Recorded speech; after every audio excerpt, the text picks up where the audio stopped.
everyone. Welcome to This Is Our Time with Elizabeth Wong Ahlers. We have love, lives, liberty, law. It all starts with love, and our lives matter, your lives matter, and liberty operates when good laws produce peace and prosperity. So today I've got Adam Vina here with me. He's a father in Monrovia here in District 25, and I first heard of him when I was up in Sacramento last August. There was a rally at the Capitol dealing with AB 19, No, it was AB 957. correct. Yeah. So that law had to do with gender affirming parents, Correct. right? And then if there were either both parents or one parent was not gender affirming, I believe they could charge that parent with child abuse for not being gender affirming. And so, Adam, you were up there telling your story. Yes. Yeah. So why don't you tell us your story? Well, I appreciate you having me on and wanting to hear my story. I try to get it out as much as possible. I guess we can start off. Me and my son's mother separated when my son was 2 years old, and one of the reasons why we separated is because I received a text message from her of my son in a dress, and It was a picture. it was a picture through the phone. Yeah. Wow. And I text messaged her a few text messages. Don't do that to my son. Why would you do that to my son? And I thought it had stopped, but on my son's third birthday, I had him for the day for his birthday. We just finished up pizza, and we were getting ready to have cake and ice cream. We were potty training him at the time, and he said, "Daddy, I got to go to the bathroom." I said, "Perfect, buddy. Do you want to go by yourself, or do you need help?" He said, "Oh, no, I want to go by myself." I said, "Great." So I went in there. I said, "Let me know if you need help washing your hands." So he did his thing. Came back to me and said, "I need help washing my hands." So I helped him wash his hands, and he came back to me and said, "Daddy, Mommy bought me a pink dress." And the way I'm going to tell you and the way I'm going to tell the followers is I got down on one knee, looked him in the eye, and I said, "Hey, buddy, you're a boy, and boys don't wear dresses." The way I told you is exactly the way I told my son. And he said, "Okay, Daddy." We went back to having cake and ice cream. The day was a great day for his birthday. So that was his 2-year-old birthday, or His third birthday. 3-year-old birthday. Yeah, his third birthday. And a couple days later, it was stirring up inside of me. Like, why would she do this? So what I did is that I sent her 46 text messages, basically saying he's a boy, not a girl. Stop dressing him in girls' clothes. Why would you do this? And those 46 text messages ended up getting me on a temporary restraining order. And so that restrained me from my son. And what I can tell you and I can tell your followers is that I have never hit her. I've never hit my son. I have never neglected my son. Nothing like that. Anytime we were to get into fights, there'd be verbal confrontations between the both of us. But I always left the house, got in my truck, and left for the next day to allow things to cool down. So how did things lead up to the restraining order? Was basically me sending her the text message, the text messages to her. Don't dress my son in girls' clothes. He's a boy, not a girl. If you want a girl, go adopt one or go have one. Basically, that was in the group, the set of group text messages. And so I got served with a temporary restraining order, and we had to go to court down in Pasadena with Judge Harvey Silberman.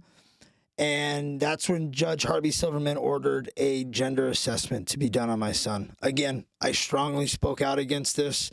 Anything I've ever done has been strongly opposed to what they're doing to my son. I have said in court, he's a boy, not a girl. He doesn't need to go to a gender assessment. He doesn't need to go to Children's Hospital. And they still basically sent him to Children's Hospital to have a gender assessment to be done by Dr. Jonathan Juarez. The funny thing about Children's Hospital is anytime I called before the assessment, I always asked, and I've said this in court and I've said this numerous times, when a doctor is treating a patient with cancer or some type of illness, they have steps that they normally take, right? So if you've got cancer, the doctor is going to do A, B, C, D, E, F, all the way up to try to cure this person of whatever type of cancer they have. But with my son, they went from A to Z with my son. And he's only 3 years old. At this time, he's only 3 years old. So they never figured out what exactly was going on. They just said, oh, this is not what he wants to be. This is what he is. So they send him to Children's Hospital of Los Angeles. I've called there. How long was that process from? It was about almost a year process because Children's Hospital found out that there was attorneys involved. So they had to do something else because the attorneys were involved in this matter. I requested to sit in on the assessment, one, because I'm his father, and two, they need to hear the other side of what the father thinks that's going on, how the father is feeling. And when I requested that, they denied me to be able to physically be there and sit in on the assessment. I am amazed at how a thread of text messages could become years of this process. So going back to the beginning, so you texted the mother. Correct. Don't put address on my son. Correct. And she turned those texts over to some authority, and it immediately went into a TRO, which is a temporary restraining order. So with my story, I knew I was not going to be in good hands in the family court system. I had already known that even before I had Aiden, and even before all this. From friends, they would always tell me the horror stories about going to family court. And when I say this, I know mothers are also, they get treated, some mothers get treated very, very badly in the family court system. But in my opinion, I think fathers are treated sometimes even worse in the family court system. But I worked so hard to keep this out of the family courts. I compromised on absolutely everything just to be able to keep it out of the family courts, because I knew once it got to that step and attorneys got involved, I'd have been screwed. I would have been screwed. And sure enough, that's exactly what happened to me. I got railroaded, steamrolled in the family court system. They took the attorney that I had previous. He was not very good. He believed that what they were doing to Aiden was right, even though I told him numerous times that what they're doing to my son is child abuse. He would not fight for me, or he would not help me fight for my son. So from the beginning of the court cases, it went into the Children's Hospital, and what do they call it? Assessments? It's called gender assessment. The funny thing about the gender assessment is that it's done at an adolescent youth. So anytime I would call over there to try to get a hold of the doctor, the nurse would say, well, how old is your son? And at the time he was 4, she basically told me on the phone, well, why is he here? This is adolescent medicine. And I said, ma'am, you tell me why my son's there. I said, he's too young to be here. I said, I know. Yeah. I said, I don't know why this doctor is treating a 5-year-old when it's for adolescent youth. So. And what were the conversations you were able to have with your son? What were the last conversations you were able to have with him? My conversations with my son was very, very basically limited. The courts told me that I was not allowed to talk about male stuff with him. I could not talk about his attire. And there was one other thing that I was not allowed to talk to him about. So that really... So was that 3rd birthday party the last time, and the only time you were able to speak directly to him as a father? As a father. Yeah. That was the last time that I saw my son. And you and I had this conversation every single day. I asked my father and my mother, did I miss something in my son? Did Aiden want to be a little girl? And every single time they tell me, no, Adam, Aiden was a perfectly normal little boy. And I've said it in court.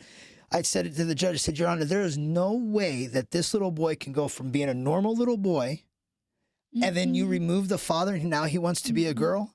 There's no way, Your Honor, without grooming and without some type of forcing this upon him. And at that 3-year-old birthday party, he initiated telling you that his mother bought him a pink dress. Yes. Yes. So I think that's interesting that he had to bring that up with you. Elizabeth, that's really interesting that you brought that up because I have never thought of that before. He initiated that conversation with me. Was it in the bathroom? Yes. Yes. So we just finished washing his hands. We were walking out, and that's when he told me that Mom bought him a pink dress. So somewhere in his spirit, 3 years old, he knew that there was something incongruent here, that when he's doing his clothes in the bathroom, it comes to his mind. Mom gave me a pink dress, and he's looking to his father. Yes. To give him feedback about that. And I gave him the feedback in a very calm and fatherly way. They've always said, oh, Adam's going to shame Aiden. Adam's going to yell at Aiden for doing this. But when I first found out about it, I was not shaming him. I was not yelling at him. Because he's only 3. Yes, and ma'am. he's taught these things. He's modeled these things. Right. And so a loving parent doesn't shame the child. No. Because it's not the child. No, I shamed her, my son's mother, and I yelled at her for what she was doing, but it was her fault, not his fault. Yeah. Wow. What a story. So I'm thinking of my own 6 children. Right now, the youngest is 17, and the oldest has 3 children of her own. And they're like Aiden's age at that time, 5, 3, and 1 years old. And they're so innocent. They're innocent. Yeah. And they need the guidance of parents. They need the input of parents, then the modeling of parents. And there's also something in their spirit that they know what is true and what is good until somebody brings a contradiction. Right. And then there's a confusion, and they look to the Father. They look to the Father for affirmation and confirmation of what's true, Daddy. Right. Exactly. And that's what I was doing to him. For him, I was protecting him, and I was letting him know, I was affirming, but I was affirming that he was a boy, and that what those dresses were not for him. They were for a girl. And I've been criminalized for those statements. I've been criminalized for a lot of stuff in the last 4 years, heavily criminalized. Okay, well, go on with the story through the last 4 years. So I went back to the beginning. Yeah, that's right. And then court cases, attorneys, assessments at Children's Hospital. So I'll get to some of the key points. I requested to sit on the assessment. I was denied physically to be there at the assessment. They denied me that. I hired my own child therapist. There? Oh yeah, she was there.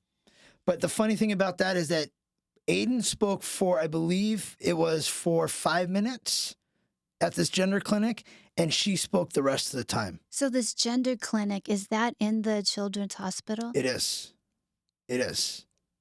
I've been there one time to try to confront the doctor, and every single time they will not allow me to speak to the doctor. And this is the gender clinic for adolescents. Yes. Not for 3-year-olds, 4-year-olds. No. And I didn't know that until she said, "Why is your son here? This is for adolescent youth." So there's something weird There's something So- interesting about that. So the clinic allowed the mother in, Hmm. but they did not allow the father in. Correct. And before this time, you had regular access to your son in visits and, Hmm. and conversation. And So they stripped me of all my father's rights. They stripped me of all my parental rights. I pay for all of his health insurance. I pay for his dental, and I pay for his vision. I cannot get a question answered from his pediatrician because I'm on the restraining order, and because she has sole custody of Aiden right now. So they can't answer any of my questions because technically I'm a nobody. I'm just an ATM machine at this point. so you're still paying. Oh, yeah. Yeah. Oh, yeah. I pay for all of his medical, all of his dental, all of his vision. And this gender clinic. Well, that's, as of right now, that's covered under my insurance. And then I also pay child support. I also pay $1,400 a month child support for him. And how long has it been since you've been with him? It's been 4 years. 4 years since I've been with him. I'm counting Christmases. So he was basically taken from me on June 26th of 21. So that's one Christmas. So I basically I'm still sitting on Christmas gifts from 3 years ago. The attorneys could not negotiate Christmas gifts for my son to be able to figure out a way to give it to him. So they can't be delivered from The your grandparents? father? Oh, no. They couldn't even negotiate Christmas gifts for my son. Minors Counsel said that it was not her priority. And I told Minors Counsel, I said, Minors Counsel, your job is what's in the best interest of the child. And by you not giving my son his Christmas gift, that's not in the best interest of the child, right? They said that they were afraid that I was going to put a note in his Christmas gifts. And I always said, why would I put a note on my son's Christmas gifts? These are his Christmas gifts. Just give him his Christmas gifts. So they've denied the grandparents the last 4 years. The grandparents haven't seen Aiden in 4 years, all because they're not gender affirming. If that makes sense to you. No, but Okay, right, right. So I'm sitting on Christmas gifts from 4 years ago. We were in negotiations for supervised visitations for 6 months. The first month, that was my fault. There are stipulations I couldn't agree with. So we were in negotiations about stipulations. So I sat down, talked to family, and they said, just go along with their stipulations. That way Aiden's back in your life. I said, okay, fine. So the stipulations that I couldn't talk about his attire, what he was wearing. I couldn't talk about male stuff, and I had to have supervised visitations. One of my arguments was, well, I haven't done anything to deserve supervised visitations, but I'll agree to it. I said, what do I have to do? Am I paying for it? Do I have to look up a supervisor? How's this process work? They said, we're going to line somebody up. Do you prefer a female or a male supervisor? I said, I prefer a male supervisor. So I said, fine. Long story short, 6 months goes by, me emailing them, trying to get my son back in my life, only to receive an email from them saying, sorry, Adam, but we dropped the ball. These people never... it's so wrong to take the father out of the child's life. And I've always said, if I was a drug addict, an alcoholic, a criminal, if I had abused her, if I had abused him, absolutely. I deserve the treatment that I'm getting. But I said, I've done none of those things. You guys are criminalizing me and basically stole my son from me over a group of text messages. Criminalizing you for telling your son the truth. Right. And for being what a father is meant to be. Yes, ma'am. For a son. Yes. A father is the role model for the son because the son is male and the father's male, and he looks to you for his identity. Right. And I've said that in court. I said, Your Honor, attorneys, you guys are stealing my son. You're stealing my son's identity, and you're confusing that little boy. And by the way I look at that, guys, I said, that's child abuse. Yes. That's 100% child abuse. Under the California Penal State Code of what child abuse is, neglect, physical abuse, and not confusion, but I'm drawing a blank now. But what you guys are Well, doing to this that? is psychological trauma. Yes. It's psychological trauma, Yes. totally uncalled for. I mean, it would be psychological trauma if the court system were not involved at all, and it was just you Mhm. and his mother. But now that the court system has not allowed any input from his father, None. they are taking away from a son one of the most valuable assets in life Right. is a beginning, a strong foundation in his life from his father. Yes.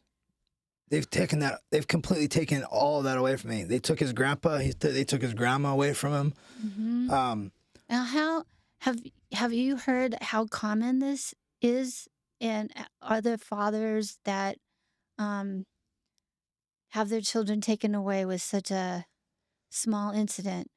well, I mean, I don't know all of Jeff Younger's case. I urge your followers to look into Jeff Younger. Jeff Younger was a father out of Texas.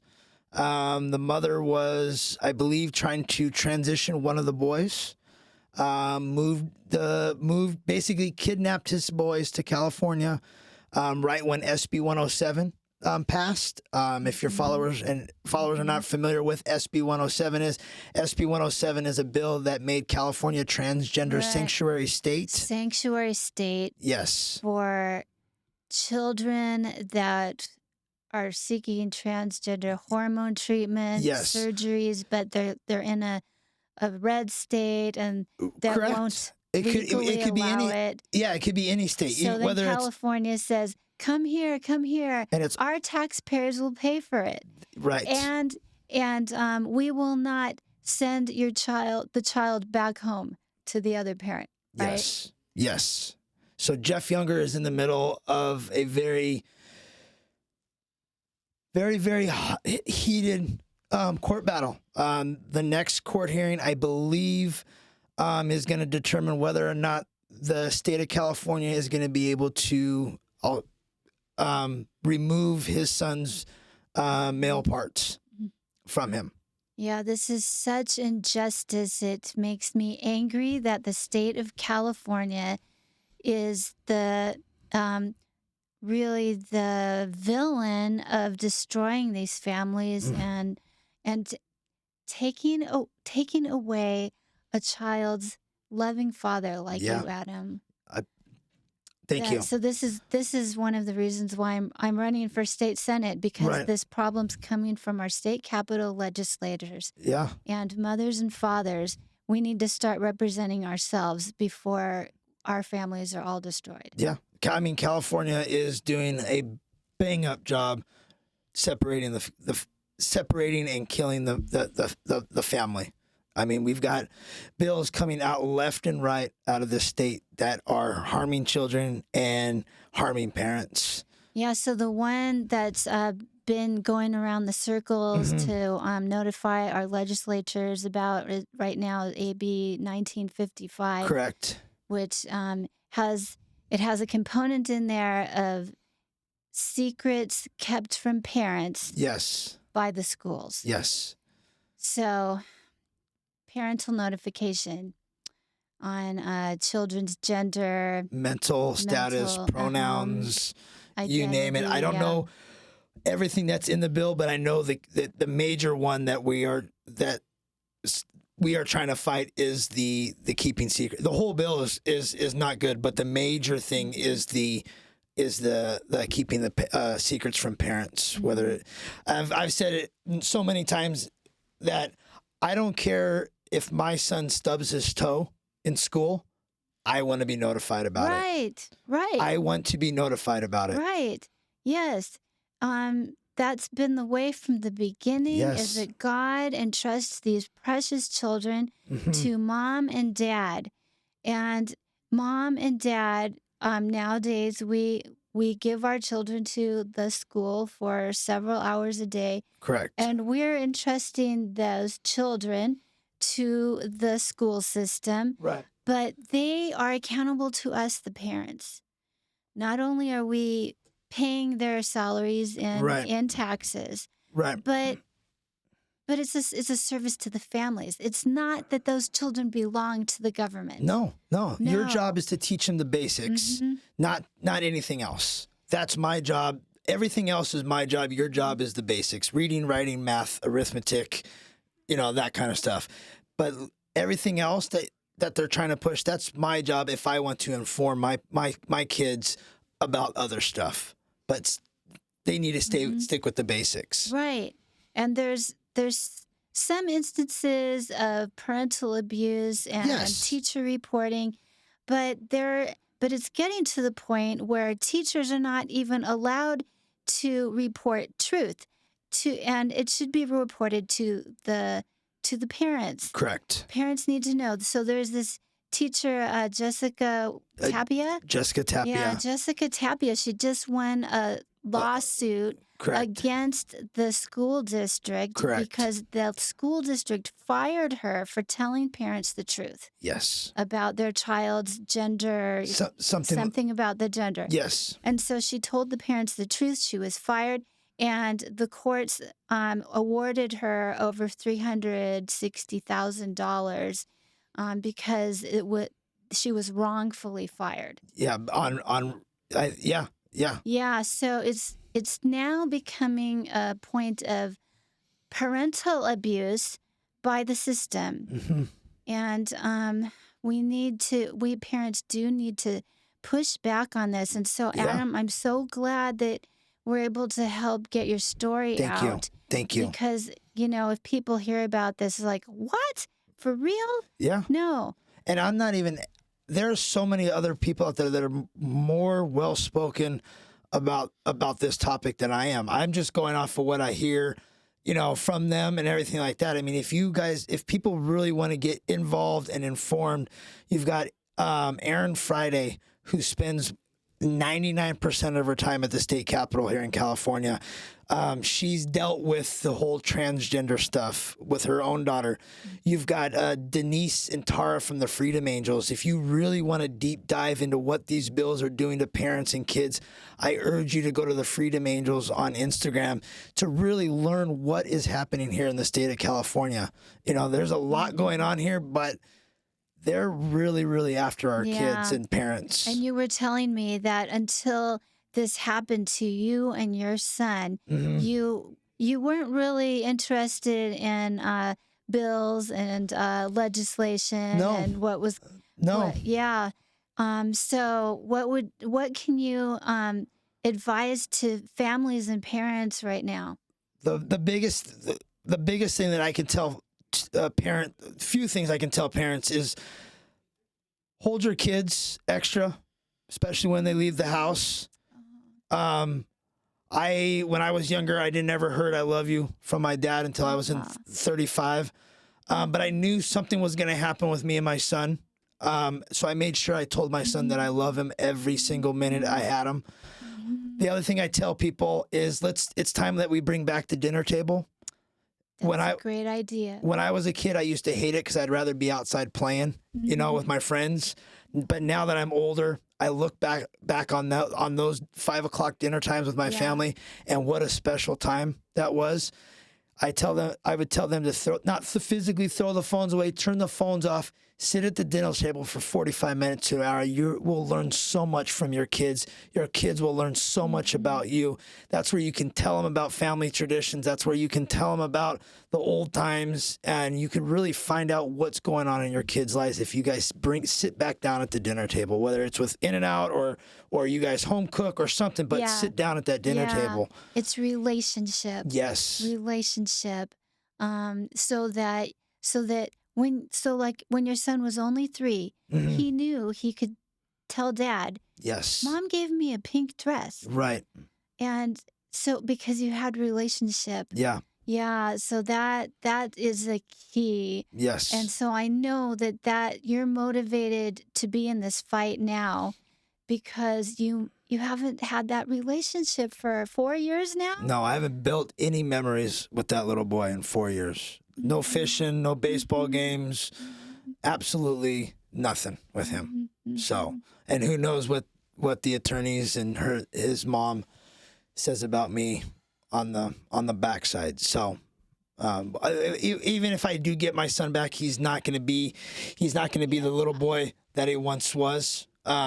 He's going to be so screwed up, messed up mentally, physically, that, it's going to take a lot of time to hopefully bring him back, going from this back to that.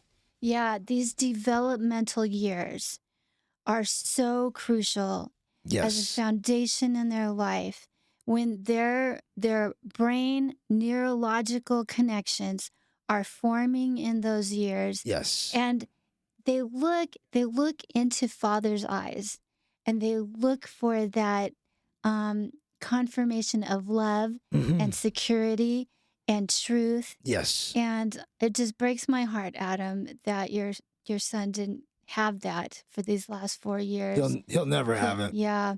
So, but I think that your story can be a warning and a wake up call to everyone now Yes. that this is not a case of normal children growing up and No one would ever, having if this was a normal custody disagreement, no one, but this is so far beyond this is so far beyond custody. We're talking about a little boy's identity, sex, gender, whatever you want to call it. We're talking about possible puberty blockers, cross-sex hormones, and possible surgeries for my son in the next 7 years. Yeah. 6 years. I know that this next generation is going to have so much pain, so much unnecessary pain. Yes. And I'm determined that we do everything we can to slow it down, stop it, wake people up against it. And even at this point, it's already gone so far that it's going to be decades and generations affected. Oh, yeah. The last 4 years have destroyed a whole generation of kids. The last 4 years have absolutely, in my opinion, have devastated, destroyed a whole generation of children. So it's going to be, you're right, it's going to be a very interesting 10 years, 15 years to see what this generation, how they handle stuff. Yeah. So I think for hope for the future, right? It comes from truth being spoken, evil being exposed, even just research, right? And studies of people are worried about teenagers committing suicide if they don't get their hormone treatment or their gender surgeries. Right. But the real research is that the suicidal rate goes up after all of that. And so I just see a future of sadness and pain for this generation. But the hope is in dads like you and moms and families coming together to speak truth. Yes. And bring it slow down. And then there's going to be healing. I think there's going to be a time where this generation, they were lied to. They were promised that, oh, you're not happy today? Well, if you're a boy and you're not happy, maybe becoming a girl will make you happy. That's a lie. Yes. They're not going to get happier that way. They're going to get like more depression, more confusion, and their bodies are going to be destroyed for the rest of their life. So, I mean, we've got there was a bill in North Carolina that they were going to put litter boxes in the boys and girls bathroom for the children that felt that they were a dog or a cat, an animal. Yeah. I mean, so when this generation grows up, 10 years, 15 years, they're they're going to start realizing I was lied to. Yeah. They promised me happiness, and they have destroyed my life. They've destroyed my future. And the healing will have to come then, and we will need an army of healers. Yes. And as a Christian, I have a hope in the restoration and the redemption of God. And so, because I've seen it happen, in other people's situations, whether it's addictions or tragedies, there is redemption in God. So there is hope for this generation. But as long as we're the ones on watch, Right. as long as we're the ones who have the ability to do something and say something, it's like the blood's on our hands. Right. Right. This is our accountability. And so thank you, Adam, for really changing your whole life to bring awareness to others so that we can prevent more children from being destroyed. I appreciate that. Thank you. Thank you. Yeah. Anything else you'd like to add here at the end? No, just pray for my son and then pray for the kids of California and the parents. I think that's really it. Yeah. Yeah. Yes. So, yep. Every praying person, pray for California. Yes, just pray for all of California. Right. And and Adam, pray for me. Absolutely. Yeah, we need people. We need people, more people like you with common sense up in that Capitol. And we, just common sense in general, because there is no common sense in that Capitol building right now, except for a select few. But I mean, those select few they can't change what they're doing. We've got the Scott Wieners, we got all that up there, and so pray for California. Pray for California. Yeah. All right. Well, let's end it with my slogan. Okay. Love, lives, liberty, law. So I see the love in your heart, Adam. Thank you. It starts with love. Yeah, change starts with love, and you've been motivated by love. I'm motivated by love. Nobody wanted to be in these situations, but we put ourselves out there because of love. Love, lives, and your life, Aiden's life, is so important. And thanks for sharing it with us today. Thank you for having me on. Liberty will operate when good laws promote peace and prosperity. Yes. So thanks, Adam. Thank you. Good night. This is Our Time with Elizabeth Ahlers.